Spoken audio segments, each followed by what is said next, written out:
लेते हैं प्रश्नावली 7.3 के प्रश्नों को। तो पहला प्रश्न है, एक कुर्सी को 450 रुपये नगद अथवा 210 रुपये तत्काल नगद भुगतान एवं 125 रुपये की दो समान मासिक किस्तों में बेचा जाता है। किस्त योजना में लिए गए ब्याज की दर ज्ञात कीजिए। तो यहाँ पे देखो, कुर्सी का जो मूल्य है वो कितना है। कुर्सी का मूल्य है आपके बुक में दिया है, कुर्सी का मूल्य 450 रुपये। तो कुर्सी का मूल्य हो गया 450 रुपये। उन्होंने भुगतान कितना किया 450 रुपये में से? उन्होंने भुगतान किया 210 रुपये। ये भी आपके बुक में दिया हुआ है। अब किस्तों में दे राशि, अब किस्तों में जितना राशि देना है वो कितना राशि है, तो इन दोनों को घटा दो। तो 450 माइनस 210 बराबर 240 रुपये। उनको किस्त में जो दे राशि होगा वो 240 रुपये उन्हें और देना है। लेकिन अभी इसमें ब्याज इंक्लूड नहीं हुआ है।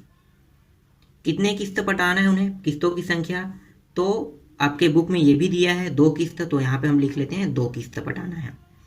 किस्तों में कुल भुगतान कितना करना है, तो 2 किस्त है। तो 2 किस्त, पहला किस्त कितना पड़ा, तो 125, ये हो जाएगा 250 रुपये। तो टोटल जो भुगतान करेंगे वो हो गया 250 रुपये। कुल ब्याज कितना है, तो ये देखो, इसके साथ इन दोनों को घटा दो। तो 250 माइनस 240 को घटाएंगे तो कुल ब्याज निकल जाएगा, मतलब ब्याज की राशि निकल जाएगा। कितना पड़ रहा है ब्याज, 10 रुपये का ब्याज पड़ रहा है। फिर पहले माह का भुगतान, तो पहले माह का जो मूलधन है, भुगतान है, पहले माह का मूलधन है वो कितना जाएगा कि उनको पटाना कितना था 240 रुपये। तो ये पहले माह का मूलधन 240 रुपये सीधी से। फिर दूसरे माह का मूलधन कितना जाएगा, तो 240 रुपये में पहले माह के ब्याज को घटा दो। तो पहले माह का ब्याज कितना गया 125 रुपये। तो घटाते हैं तो कितना आ गया 115 रुपये। अब पहले माह का मूलधन और दूसरे माह का मूलधन दोनों को जोड़ दो। तो 240 और 115 को जोड़ेंगे तो कितना हो जाएगा, तो ये 355 रुपये। तो ये आ गया 355 रुपये। तो दोनों माह का जो कुल मूलधन है, यहाँ पे लिख लो, यहाँ पे एक लाइन खींच लेते हैं, इससे और आसान हो जाएगा। दोनों माह का मूलधन कितना हो गया, दोनों माह का मूलधन 355 रुपया। तो ये हो गया 355 रुपये। अब हम सूत्र लगाएंगे, बाकी को यहाँ पे देखते हैं। तो यहाँ पे लगा लेते हैं सूत्र ब्याज बराबर मूलधन गुणित दर गुणित समय। ये हो गया सूत्र। और नीचे में क्या है 100। ब्याज कितना है, तो यहाँ पे देखो ब्याज की राशि अभी कितना निकला हुआ था, ये देखो ब्याज, कुल ब्याज मतलब ब्याज, ये वाला ब्याज, तो ब्याज हो गया 10 रुपये। मूलधन कितना है, तो देखो मूलधन कितना है, दोनों माह का मूलधन ये रहा 355। दर दिया नहीं है, दर हमें ज्ञात करना है।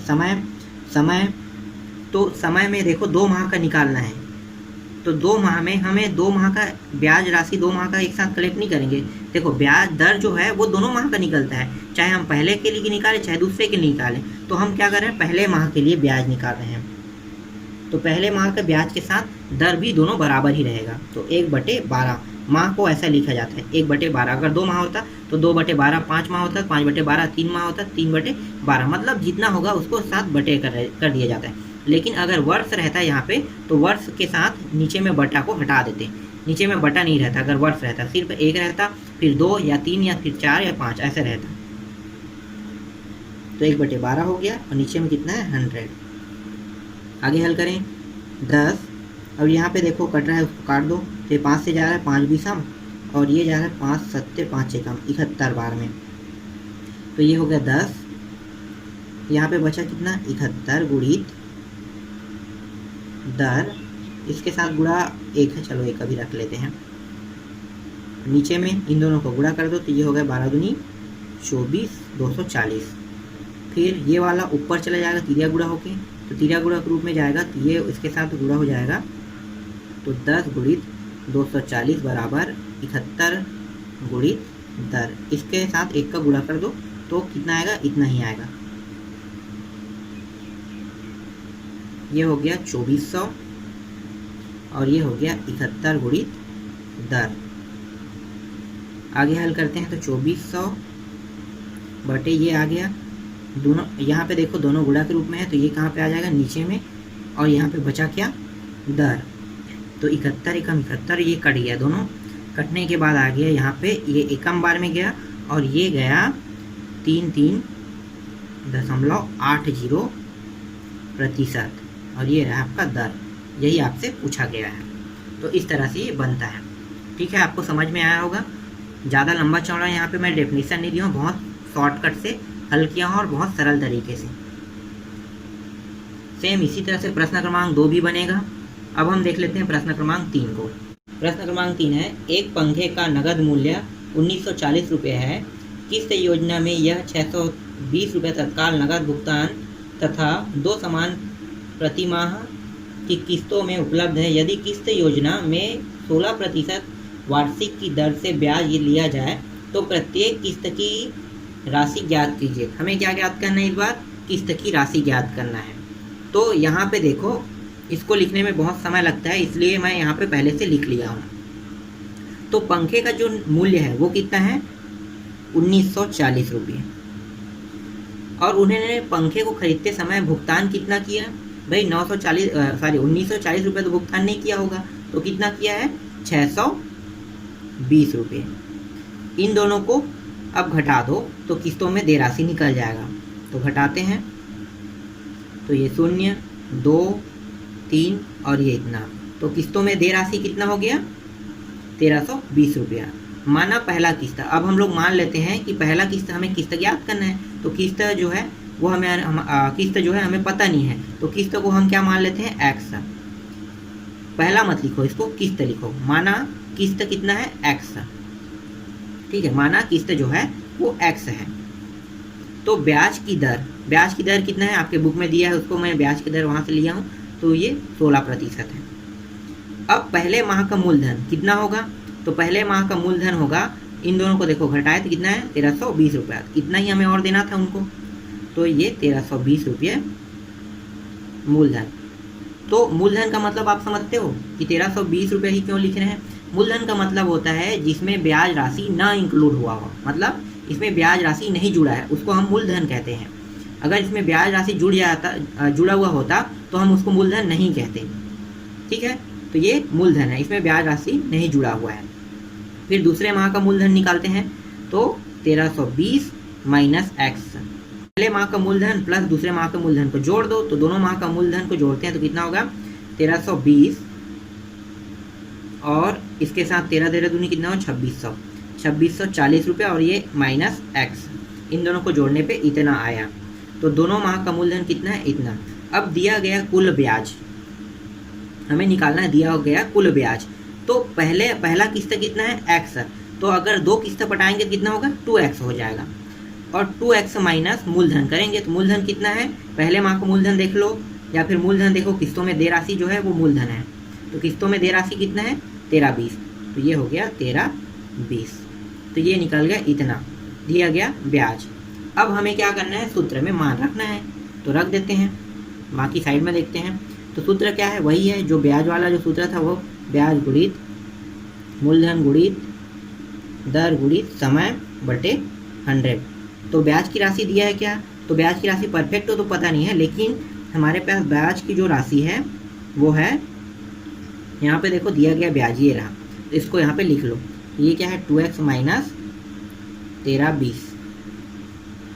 फिर मूलधन कितना है, तो देखो यहाँ पे है 2640 माइनस एक्स। दर कितना है, दर 16%।